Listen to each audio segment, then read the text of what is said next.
Less than 500,000, papakita namin sa inyo. Presenting to you.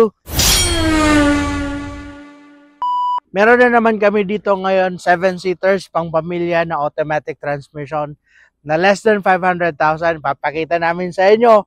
Presenting to you, Toyota Avanza 2017 model, automatic transmission, gasoline engine. Napakaganda pa, napaka-smooth i-drive, napakagandang gamitin, kaya tamang-tama ito kung naghahanap ka ng pangpamilya. Pasilip ko sa inyo, tara. Exterior color nito, syempre po naka gray metallic po tayo. Tapos mayroon siya, although meron naman siya mga minimal scratches and dents, pero very tolerable naman siya. Normal naman yan sa mga second-hand cars.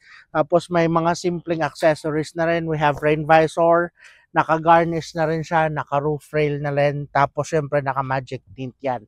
So, sa front tires niya, yan po makakapal pa, 70 to 80%.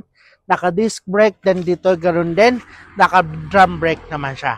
Dito naman sa interior niya, makikita nyo naka-leather seats na po yan, bagong-bago pa po, wala pang damage kasi talagang bago itong leather seats ng pinagawa. Yan po, naka-automatic transmission, may side mirror control na rin po siya.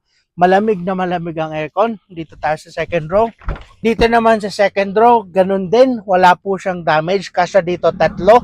Pero 3 hanggang 4. Pero very much comfortable kung 3 lang. And dito sa kanyang third row, pang dalawahan po dito.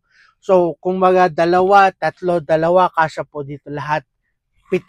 So dito actually pwede pang 3 pero most comfortable is 2. Dito sa kanyang pinakalikod, ayan, may space pa po dito for luggages. So kung wala ka naman kasama na iba, pwede na dito maglagay ng mga luggages para at least mas maluwag kayo. Before namin yan i-release sa inyo, maayos na po yan lahat.